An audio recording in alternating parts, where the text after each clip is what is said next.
Foreign brain తో డిఫరెంట్ గా వస్తా అనుకుంటే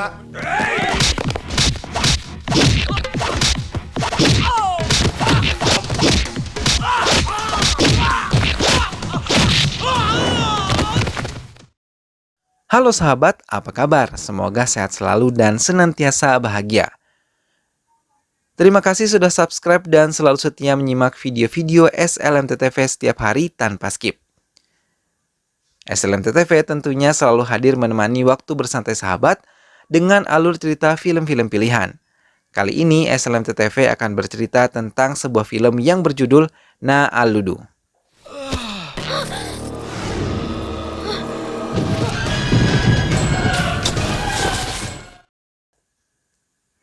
Film ini menceritakan tentang kisah Surya dan Chandra yang kehilangan ibunya sejak kecil.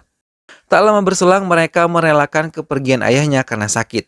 Selepas itu mereka dirawat paman mereka bersama istrinya, Raugu dan juga Banumati. Namun kebahagiaan tak berlangsung lama, karena Jirats, kakak Banumati, tidak ingin harta adiknya jatuh ke tangan anak kembar itu. Ia menyusun rencana hingga akhirnya Surya dan Chandra terusir dari rumah. Seperti apa kisah selengkapnya, simak alur ceritanya berikut ini ya. Tapi sebelumnya ingat selalu untuk dukung terus SLMTTV dengan cara klik like, komen, share, dan juga subscribe. Baiklah tanpa berlama-lama langsung saja kita simak ini dia alur cerita selengkapnya.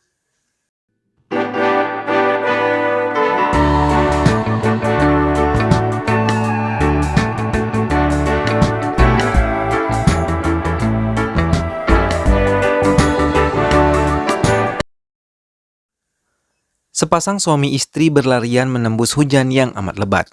Ia memapah istrinya yang akan melahirkan di rumah sahabatnya, Pris. Tak lama berselang lahirlah dua anak laki-laki kembar ke dunia. Sayangnya, Pris meramalkan jika ayahnya tak akan memiliki kesempatan untuk melihat kedua anaknya secara lama. Bahkan ayahnya tidak ada di saat anaknya merasakan kebahagiaan saat dewasa. Celakanya hanya ada satu anak yang selamat, sedangkan kembarannya akan mati di tangan saudara kembarnya. Siapa yang akan wafat, hanya Tuhan yang tahu jawabannya. Beberapa tahun berlalu, seorang wanita yang terlihat memiliki kekuasaan besar datang dengan menyebarkan uang ke hadapan semua orang. Wanita itu bernama Banupati yang diketahui memiliki dua anak perempuan yang diberi nama Megana dan Gagana. Suatu hari, kedua gadis itu melakukan kesalahan dengan menabrak seorang pria tua saat ia akan menyeberangi jalan. Kejadian itu membuat pria tersebut memiliki luka di pelipisnya. Beruntung, datang seorang lelaki bernama Kartik yang berhasil membawa kedua gadis itu untuk bertanggung jawab atas perbuatannya. Dua gadis angkuh tersebut memperkenalkan diri sebagai anak dari Banumati Devi, yang merupakan pengusaha terkaya. Setelah mengetahui kenyataan itu, pria itu lantas membiarkan mereka pergi. Kartik mengantarkan pria tua itu ke rumahnya. Ia hanya tinggal seorang diri. Kartik bercerita jika esok ia akan melakukan wawancara kerja di perusahaan Banumati Enterprise. Sang pria tua hanya dapat berkata bahwa jika ia tidak diterima bekerja, ia bisa datang ke rumahnya. Keesokan harinya Kartik mengantre bersama para pelamar lainnya. Ada yang berbeda darinya. Jika semua pekerja berdiri menyambut kedatangan Banumati, tidak halnya dengan Kartik yang tetap duduk acuh tak acuh. Perbuatannya itu membuat Banumati cepat-cepat memanggilnya ke ruangannya. Ia bertanya mengapa ia tidak melakukan apa yang para pekerja lainnya lakukan. Dengan percaya diri, Kartik menjawab jika itu adalah strategi agar mendapatkan perhatian dari Banumati. Tanpa keraguan, Banumati langsung menerimanya untuk bekerja sebagai general manager di perusahaannya. Namun kesenangan Kartik hanya berlangsung singkat saat ia tahu jika Banumati adalah ibu dari dua gadis yang kemarin ia temui. Banumati memperlakukannya sebagai bawahan dengan memintanya menaruh sepatu yang ia lempar ke bawah kakinya. Kartik menolak dengan tegas dan berkata jika ia datang sebagai seorang pekerja, bukan pelayan. Mendengarnya, Banumati marah, lantas menyuruh anak buahnya untuk menghajar Kartik. Namun serangan demi serangan mampu ditangkis oleh Kartik dengan sangat baik.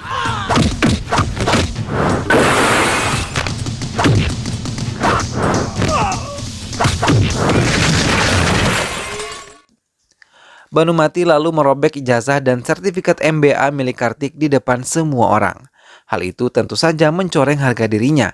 Oleh karena itu, Kartik mengancam akan membuat salah satu putrinya mencintainya. Ia juga berjanji akan menikahi salah satu putrinya, lalu memiliki semua harta dan aset milik Banumati. Kartik lalu datang ke rumah pria tua dan menceritakan keluh kesahnya. Pria tua itu memberikan jalan keluar dengan mengusulkan untuk mencari pekerjaan lain. Namun Kartik tidak setuju karena semua berkas miliknya telah dihancurkan oleh Banumati. Maka Kartik benar-benar melancarkan apa yang ia janjikan kepada Banumati. Ia mengikuti kemanapun madam itu pergi walaupun banyak hambatan yang ia temukan. Salah satunya ketika ia ikut serta ke perjalanan New Zealand. Di sana Banumati akan menghadiri pesta pertunangan anaknya Meghana dengan Rahul. Di lain sisi, Rahul menginginkan agar properti dan semua aset perusahaan Banumati jatuh ke tangannya. Karena itulah ia ingin mempersunting Meghana. Beberapa jam sebelum pertunangan itu, Kartik berupaya mendekati Meghana dan Gegana yang sedang menikmati masa santai di New Zealand. Melihat usaha Kartik tersebut, Meghana yang merupakan anak tertua dari Banumati agaknya menaruh perasaan kepadanya. Meghana sampai berkata bahwa ia akan mengumumkan keinginan menikah dengan Kartik di hadapan semua orang pada malam pertunangannya. Hal itu benar-benar terjadi. Saat malam pertunangan, Meghana merengkuh Kartik di hadapan keluarganya. Alhasil, itu membuat Banumati dan keluarga Jiraj beram karena gagal membuat pesta pertunangan antara Meghana dan juga Rahul.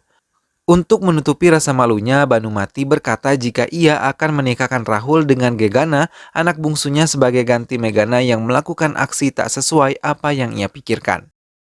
Kabar pesta pernikahan itu menggemparkan semua orang, termasuk ayah dari Meghana dan juga Gegana. Pria tua yang kemarin ditabrak oleh kedua gadis itu di luar dugaan adalah ayah kandung mereka sendiri.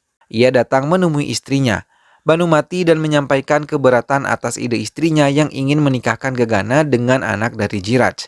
Ia selama ini mengetahui jika Jiraj adalah orang terburuk yang selama ini ia ketahui. Namun Banumati menyangkalnya dengan mengatakan jika Jiraj adalah orang terpandang yang memiliki segalanya. Ia bahkan menyindir ragu tentang keterbatasannya selama ini dalam urusan ekonomi yang buruk. Banumati juga melarang Raugul datang ke pesta pernikahan anaknya nanti. Hal itu tentu terdengar bagai raungan petir di siang hari karena sampai saat ini pun anak-anaknya tidak pernah melihat bagaimana rupa ayahnya. Raugul hanya dapat tertunduk pasrah di rumahnya. Bahkan saat Kartik datang mengunjunginya, ia nampak tidak terlalu senang. Kartik yang melihat gelagat tak biasa dari Raugul lantas bertanya apa yang terjadi kepadanya. Akhirnya Raugul mulai menceritakan masa lalunya yang tidak menyenangkan untuk diingat kembali.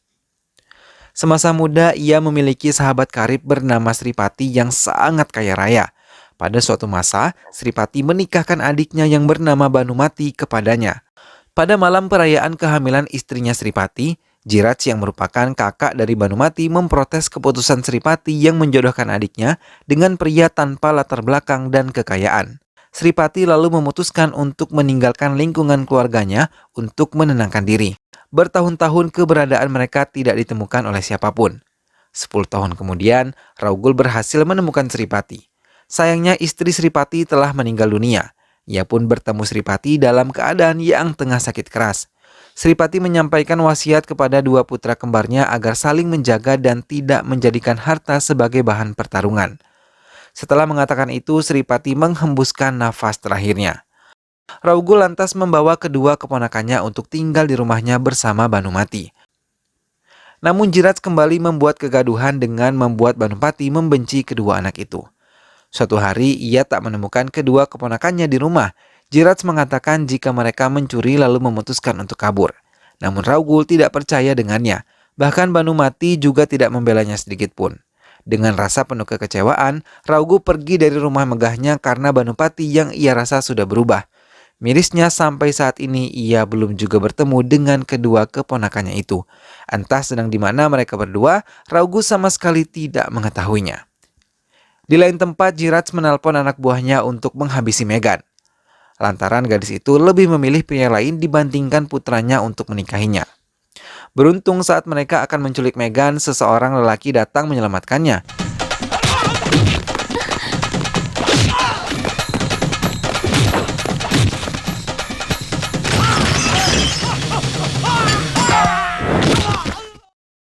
Ia menghajar para preman dan membawa Megan pada keluarganya. Banumati yang terkesan dengan kekuatan pria bernama Murugan itu lantas menyuruhnya untuk bekerja sebagai pengawal di rumahnya. Singkat cerita, Murugan pun hidup bersama keluarga Banumati di rumahnya. Banumati bercerita tentang seorang pemuda bernama Kartik yang amat ia benci. Alasan membencinya adalah karena pemuda itu mencintai anaknya dan berhasil membuat anaknya jatuh cinta juga kepadanya. Ia ingin Murugan tetap berada di rumah itu sembari memantau gerak-gerik yang ada di dalamnya, dengan tujuan yang tentu saja untuk membunuh Kartik. Suatu hari ia membuat pengumuman bahwa ia akan menemukan Kartik dan membunuhnya sebagai pembalasan dendam dari keluarga Banumati. Pada suatu malam, tanpa disangka dan tanpa diduga, Kartik menemui Banumati di tengah malam yang mencekam. Banumati yang kaget lantas langsung memanggil Murugan yang telah siap menemui Kartik. Pertemuan mereka malam itu menyisakan keheningan yang menakutkan. Mereka saling menatap dengan kebencian dengan tujuan yang berbeda. Tak elak perkelahian antara keduanya tidak bisa terhindarkan. Mereka saling menyerang tanpa ada siapapun yang berani menghalaunya.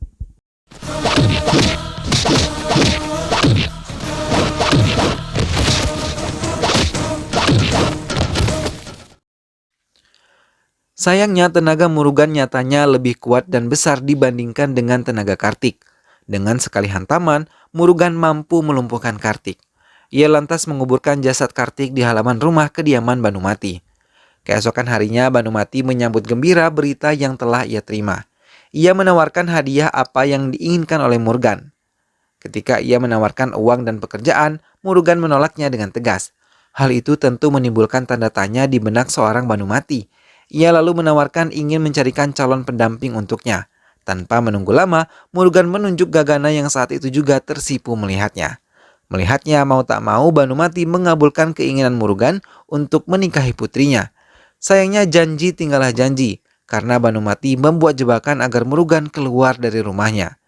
Banumati tidak akan mau menikahkan putrinya dengan seorang seperti Kartik maupun Murugan yang ia anggap tak pantas menjadi keluarganya. Murugan kecewa dan keluar dari rumah tersebut. Ia melampiaskan kekesalannya dengan duduk bersama sahabatnya. Di tengah obrolan, seorang polisi datang dan ikut mengobrol dengan mereka. Sayangnya Murugan yang saat itu dalam keadaan setengah mabuk bercerita jika ia menjadi pesuruh Banumati dan membunuh seorang pemuda bernama Kartik. Keesokan harinya Murugan menyadari kesalahannya. Ia lantas menemui Banumati dan mengatakan jika polisi telah mengetahui kejahatannya. Ia membantu Banumati beserta kedua putrinya untuk melarikan diri dari kejaran polisi yang ingin menangkapnya. Untuk sementara waktu, ia membawa mereka tinggal di rumahnya yang tentu saja sangat berbeda dengan rumah milik Banumati. Di suatu malam, Murugan sengaja melemparkan besi tajam di depan jalur sepeda sangat Raugu. Hujan yang deras membuat Raugu mau tak mau harus berteduh semalam sambil membiarkan sepedanya ditangani. Ia tidak sadar jika peristiwa itu kembali mempertemukannya dengan istrinya yang memakai pakaian rakyat biasa. Ia juga bertemu anak-anaknya dalam kondisi serupa. Namun saat ingin mengajukan pertanyaan, sekelompok warga datang dan langsung memberikan fitnah buruk pada Banumati. Mereka menganggap jika ia telah melakukan tindakan tercemar dengan mengundang lelaki memasuki kediamannya. Mendengarnya, Raugu menampar pria itu dan berkata jika ia adalah suami Banumati dan dua gadis itu adalah anaknya. Banumati menceritakan alasan ia berada di tempat seperti itu dengan keadaan memprihatinkan. Raugu tidak percaya jika ia telah membunuh seseorang hanya karena mencintai putrinya. Saat ingin melaporkan dirinya sendiri ke polisi untuk melindungi istri dan anak-anaknya, Jirats datang dan membongkar jika Murugan dan Kartik adalah satu orang yang sama. Adapun ia menyewa seseorang dengan topeng untuk membodohi Banumati. Mendengar hal itu, Banumati marah besar dan membawa Kartik, Raugu dan kedua anaknya untuk menumpahkan isi hatinya. Akhirnya Kartik mengakui jika perbuatannya kali ini adalah untuk menyelamatkan keluarga Raugu dari tangan Jirats yang mengincar harta mereka. Saat itulah Kartik mengaku jika ia adalah Surya yang dahulu tinggal bersama keluarga Banumati sebelum terusir bersama saudara kembarnya. Ia bercerita pilu bahwa saudara kembarnya mati di tangannya setelah ia menyuapi Chandram dengan makanan yang dicampur racun oleh entah siapa. Bertahun-tahun ia mencari keberadaan paman dan bibinya. Oleh karena itu, ia sampai membuat rencana sedemikian rupa untuk menjaga agar keluarga baik ini selalu bahagia tanpa campur tangan orang jahat. Di lain sisi, Banumati yang merasa tertipu langsung menyerahkan segala asetnya pada Jirats agar ia mempercepat pernikahan putrinya dengan anaknya, Rahul. Sayangnya, Jirats merasa menang karena rencananya merebut harta milik Banumati telah tercapai. Ia bahkan tak berniat menjodohkan anaknya dengan putri-putri Banumati karena ia hanya mengincar harta milik adiknya saja. Saat itulah Banumati merasa menyesal lebih percaya dengan kakaknya dibandingkan suaminya sendiri. Ia merasa kehilangan segalanya, harta benda dan juga keluarga. Lantas, Jirats pun mengusir Banumati karena segala aset telah ada di tangannya. Sayangnya rencana tersebut gagal karena Raugu datang bersama putri-putrinya dan juga Kartik. Kartik menghajar Jirats karena ia mendengar jika Jiratslah yang telah meracuni makanan saudara kembarnya.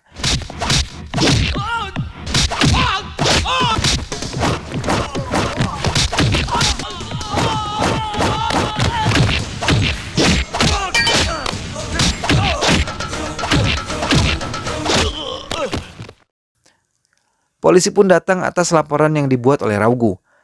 Tanpa perlawanan, Jirats digiring menuju sel karena telah menciptakan banyak kegaduhan dan rencana yang jahat. Kartik yang juga bernama asli Chandra lega dapat menyatukan kembali keluarga paman dan juga bibinya. Megan dan Gagana juga menganggapnya sebagai paman karena hubungan darah yang mereka miliki. Mereka pun hidup bahagia dan film pun selesai. Nah sahabat, itulah tadi alur cerita film Na Aludu. Kisah penyelamatan seorang keponakan untuk pamannya yang sangat ia sayangi benar-benar patut diacungi jempol.